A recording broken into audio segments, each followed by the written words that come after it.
Alhamdulillah nahmaduhu wa nasta'inuhu wa nastaghfiruh wa na'udzu billahi min syururi anfusina wa min sayyiati a'malina may yahdihillahu fala mudilla lahu wa may yudlilhu fala hadiya lahu la nabiyya ba'da. Asyhadu an la ilaha illallah wahdahu la syarika lahu wa asyhadu anna Muhammadan abduhu wa rasuluh.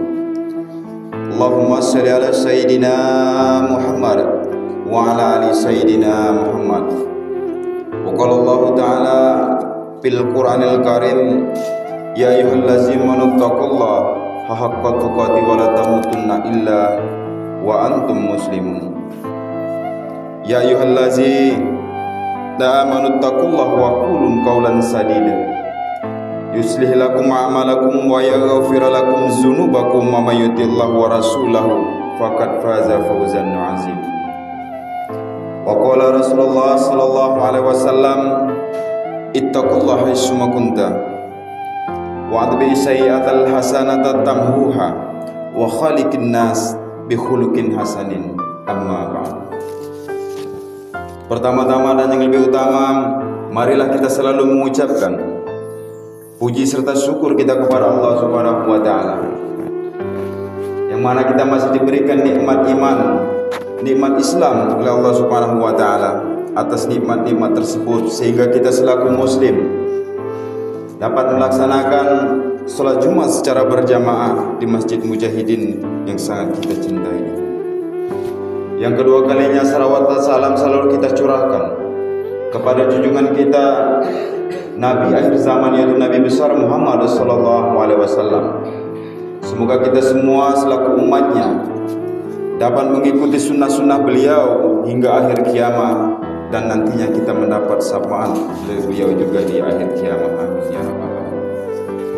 Selanjutnya selaku khotib mengajak kaum muslimin dan muslimat sekalian, khususnya diri khotib sendiri, marilah kita selalu meningkatkan kadar iman serta takwa kita kepada Allah Subhanahu wa taala dimanapun kita berada, baik dalam keadaan suka maupun dalam keadaan duka, yaitu dengan menjalankan segala apa yang diperintahkan oleh Allah Subhanahu wa taala dan meninggalkan segala yang dilarang olehnya.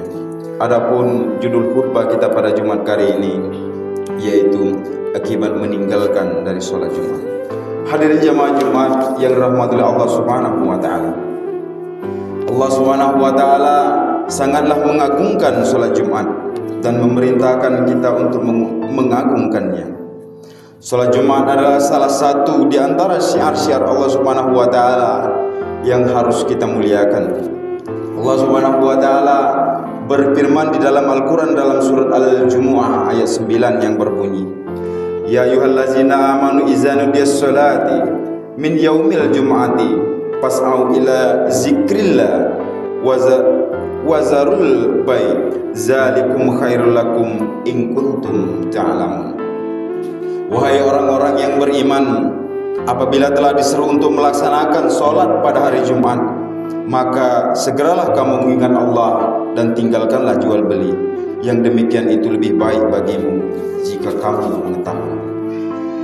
Bila azan salat Jumat berkumandang, kita diperintahkan untuk bergegas menuju ke masjid, meninggalkan segala pekerjaan, jual beli, belajar mengajar, tidur, segala perbuatan-perbuatan yang sia-sia dan semua aktivitas lainnya.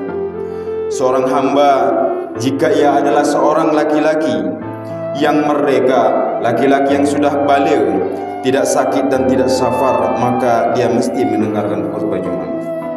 Dalam sebuah hadis sahih yang diriwayatkan oleh Abu Daud, Tariq bin Syihab radhiyallahu anhu, Nabi Muhammad sallallahu alaihi wasallam bersabda yang berbunyi, al-jum'atu hakun wajiban ala kulli muslim fi jama'atin illa arba'atun abdu mamlukun aw imra'atun aw sabi aw marid. Salat Jumat itu wajib bagi setiap muslim secara berjamaah selain dari 4 orang, yaitu budak, wanita, anak kecil, dan orang yang sakit. Boleh tidak Jumatan adalah bagi 4 golongan tersebut. Hadirin jemaah Jumat yang dirahmati oleh Allah Subhanahu wa taala. Jangan sampai seorang muslim meninggalkan sholat Jumat tanpa uzur bila telah menjadi sebuah kebiasaan. Maka hati pelakunya akan tertutup oleh noda hitam hingga ketaatan pun terasa berat untuk ia lakukan. Hal ini sebagaimana yang termaktub dalam banyak hadis sahih. Rasulullah SAW mengancam dengan ancaman berupa stempel kemunafikan bagi siapa saja yang dengan sengaja meninggalkan sholat Jumat 3 kali tanpa uzur. Rasulullah SAW bersabda dalam hadis yang diriwayatkan oleh Tabrani yang berbunyi, "Man taraka salasun jumu'ati min ghairin uzrin kutiba minal munafiqin." Siapa saja yang meninggalkan 3 kali ibadah salat Jumat tanpa uzur, niscaya ia ditulis sebagai orang-orang yang munafik. Dahulu para sahabat sangatlah takut bila digolongkan sebagai orang-orang yang munafik. Imam Muslim dalam sahihnya mengisahkan kita bagaimana sahabat Abu Bakar dan sahabat Hanzalah radhiyallahu anhu, keduanya takut jangan-jangan telah berbuat nifak. Imam Bukhari dalam Tarikh Al-Kabir mengabarkan bahwa Ibnu Abi Mulaikah, beliau wafat pada tahun 117 Hijriah, berkata, "Aku bertemu dan berteman dengan 30 sahabat besar Nabi Muhammad SAW yang selalu merasa ketakutan bila digolongkan sebagai orang-orang yang munafik. Tidak ada seorang pun di antara mereka, para sahabat, yang menyombongkan keimanan dan kesalehannya atau membual akibat dari meninggalkan sholat Jumat tanpa uzur lain dan sebagainya. Allah akan menutup hati, menutup pelakunya. Nabi Muhammad SAW bersabda dalam hadis yang diriwayatkan oleh At-Tirmizi, dan beliau menilai hadis ini sebuah hadis hasan yang berbunyi, "Man tarakal jum'atu salasun marratin sahawna biha tubu'allahu ala qalbihi." Barang siapa yang meninggalkan 3 kali sholat Jumat karena meremehkan, niscaya Allah akan menutup hatinya. Hadis di atas dijelaskan oleh Ar-Ramli dalam kitabnya Nihayatul Muhtaj. Yang dimaksud karena meremehkan tersebut adalah tampaknya sebuah uzur. Pengakuan atas kewajiban mengerjakan sholat Jumat tidak menghalangi dari konsekuensi tindakannya. Perbuatannya yang meninggalkan sholat Jumat itu adalah maksiat yang dimaksud, niscaya Allah akan menutup hatinya. Adalah Allah akan menyegel hatinya dengan sesuatu seperti cincin yang dapat menghalanginya dari nasihat-nasihat dan sebuah kebenaran. Imam Jalaluddin As-Suyuti dalam kitab mengucapkan aliran yang berkata, yang dimaksud dengan niscaya Allah akan menutup hatinya adalah menjadikan hatinya hati seseorang yang munafik. Seorang syekh yang bernama Al-Mubarak Kufri dalam Tuhfaz Al-Wazi menjelaskan bahwa yang dimaksud dengan niscaya Allah akan menutup hatinya adalah menutup hatinya dengan menghalanginya dari kebaikan-kebaikan. Dalam sebuah pendapat dalam kitab, maksudnya adalah Allah menetapkan atau mencatatnya sebagai orang-orang yang munafik. Musibah dahsyat lainnya bagi orang yang suka meninggalkan sholat Jumat adalah akan menjadikan hatinya orang-orang yang lalai. Hadirin jemaah Jumat yang dirahmati Allah Subhanahu wa taala. Hati laksana raja bagi anggota tubuh yang lain. Laknat terbesar bukan sakit, tetapi ketika pintu hati kita sudah terkunci.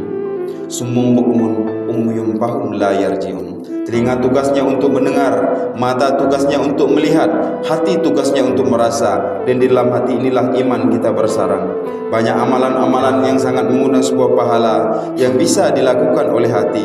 Bertawakal, beriman, merasa khasya atau takut, iradah yaitu keinginan, cinta, tawakal, inabah yaitu kembali, tunduk dan takut, dan rasa harap berkenaan dengan penyakit hati.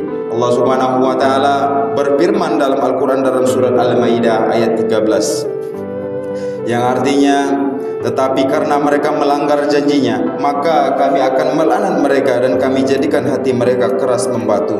Mereka suka mengubah firman Allah dari tempatnya, dan mereka sengaja melupakan sebagian pesan yang telah diperingatkan Allah Subhanahu wa taala kepada mereka.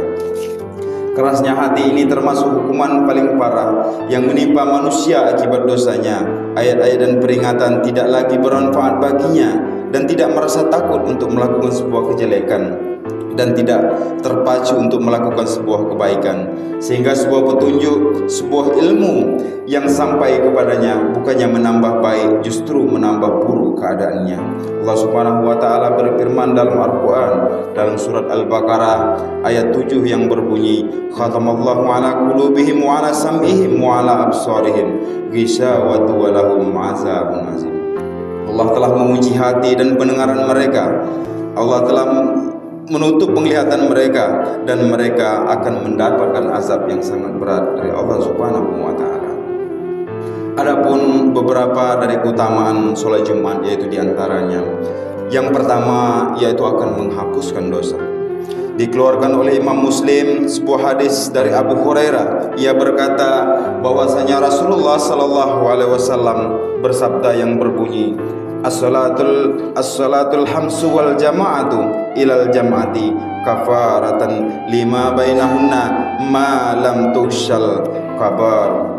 Di antara solat 5 waktu, di antara solat yang satu dan Jumat yang berikutnya, itu dapat menghapuskan dosa di antara keduanya selama tidak dilakukan dosa-dosa besar. Kemudian yang kedua yaitu pahala puasa dan salat dalam setahun.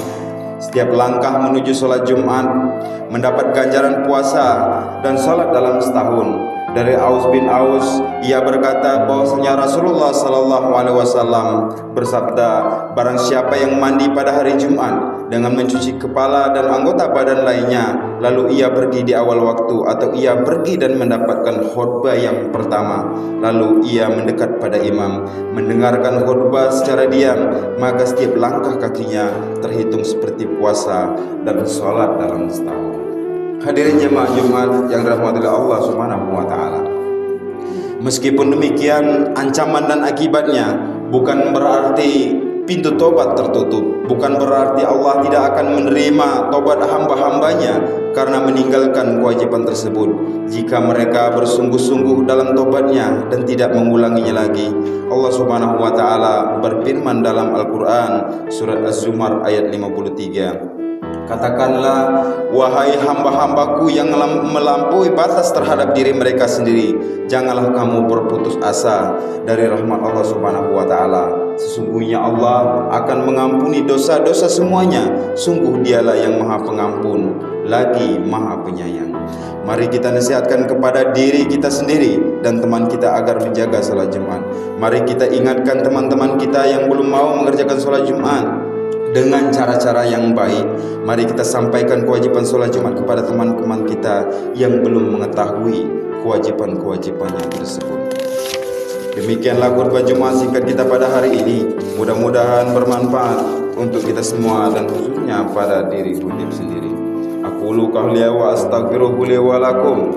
Wassalamu alal mursalin walhamdulillahi rabbil alamin.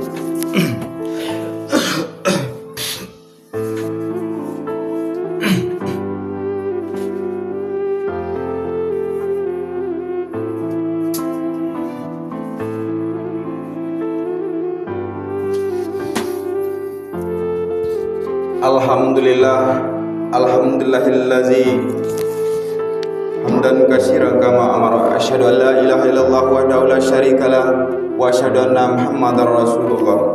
Allahumma shalli ala sayidina Muhammad wa ala ali sayidina Muhammad. Wa qala Allah ta'ala bil Qur'anil Karim, la in syakartum la azidannakum wa la in kafartum inna azabi lasadid. Wa qala innallaha wa malaikatahu yusalluna 'alan nabi ya ayyuhallazina amanu sallu 'alaihi wa sallimu taslima. Allahumma ighfir lil mu'minina wal mu'minat wal muslimina wal muslimat al ahya'i minhum wal amwat bi rahmatika ya arhamar rahimin. Allahumma arinal haqqa haqqan warzuqna ittiba'ah wa arinal batila batila warzuqna ijtinabah. Rabbana zalamna anfusana wa illam taghfir lana wa tarhamna lanakunanna minal khasirin. Rabbana la tuzigh qulubana ba'da idh hadaytana wa hab lana min ladunka rahmatan innaka antal wahhab.